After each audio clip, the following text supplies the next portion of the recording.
Big Litter Paws, and today's video is about caring for pet mice. If you didn't know, I actually have a pet mouse who lives with her two cage mates who belong to my siblings. This is my mouse, Melanie, and this is Wilma and Lionel. Mice make great pets. They're adorable little creatures that live usually 1 to 2 years. They're very fast and energetic, but like all animals, mice have different personalities and levels of energy. You can have a calm mouse and you can have a very energetic, crazy mouse. Mice are social animals and should be housed in groups of at least 2, but it is recommended to have at least 3 together because if one were to pass away, the other one wouldn't be alone. Male mice can be aggressive towards other males, so be careful if you have 2 or more males together in one cage.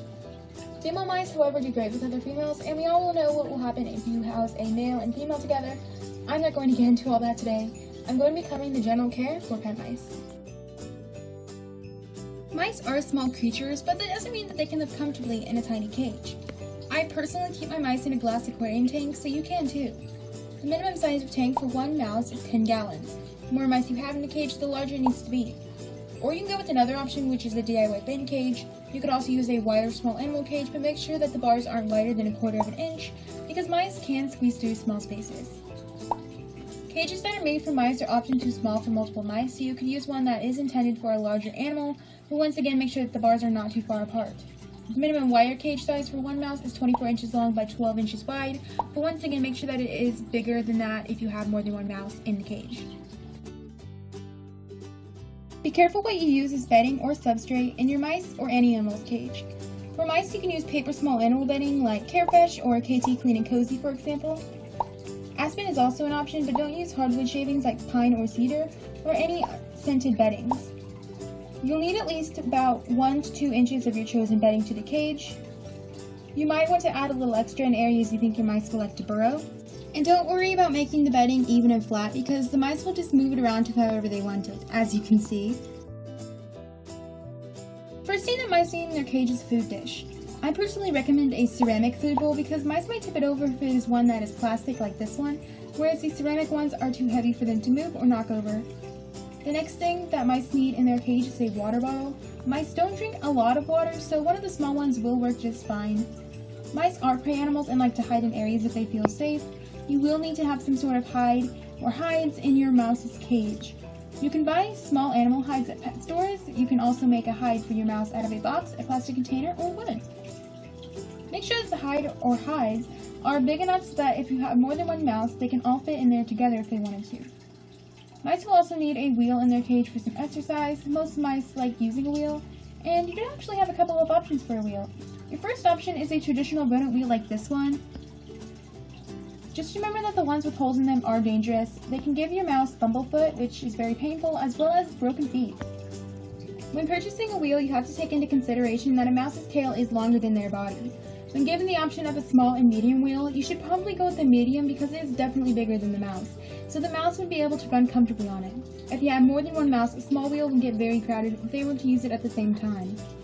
Instead of a wheel, you could get your mice a saucer spinner, which is what this is. I'm not sure how to describe it, but your mice could also use one of these.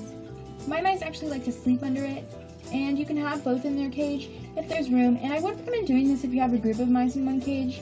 Mice need things to chew on as well as toys in their cage. Rodent teeth never stop growing. Experiment with different toys and choose to see what your mice like best. Some might like anything you give them, while others might be picky. I think I've covered the main things that you will need to put in your mice's cage. There are a lot of other things you can add in, but are not required. Diet is a very important part of the care and keeping of an animal. Mice are actually omnivores, so they can eat both plants and meat. A good mouse diet should consist of either a store-bought or homemade mouse or rat food, fresh vegetables, and fresh clean water provided in their bottle. It's best to avoid feeding mice a seed or grain mix because they are high in fat and sugar. They might just pick out their favorite bits in the mix and then they will miss out on some really important nutrients. I recommend feeding your mouse these. I'm not sure what exactly they're called because on the package it just says mouse food, but this is what they look like. Make sure that these have a protein content of at least 16% and fat content that is 4% or less. They need to always have access to their food so they can eat it whenever they get hungry. As for the vegetables, feed them to your mice in small amounts, only 2 or 3 times a week.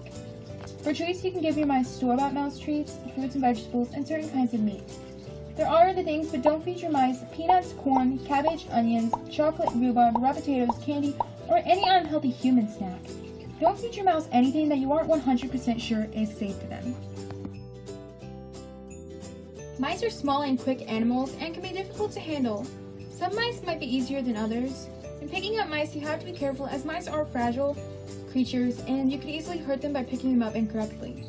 Be careful not to squeeze your mouse and don't pick up a mouse by their tail. Try not to chase them around their cage when you're trying to pick them up. I know this can be a little difficult as they might run away from their hand, but doing this will just scare them more. Once you've picked up your mouse, be careful when you're holding them because they might try to escape your hands. Try to limit the amount of time handling your mouse if you just brought them home. Give them some time to settle in before trying to pick them up and hold them. Increase the amount of handling time the longer you have your mouse to get them more used to you and being held. So I've covered a lot of basic mouse care today, but if you are planning on getting pet mice, then you should still do more research. Comment below if you have or have ever had pet mice, or if you would like pet mice. Please rate this video a thumbs up if you liked it, and check out my Instagram for pictures of the mice or any of my other pets. It's linked down below in the description. Remember to subscribe and turn on notifications, and I'll see you guys in my next video. Bye!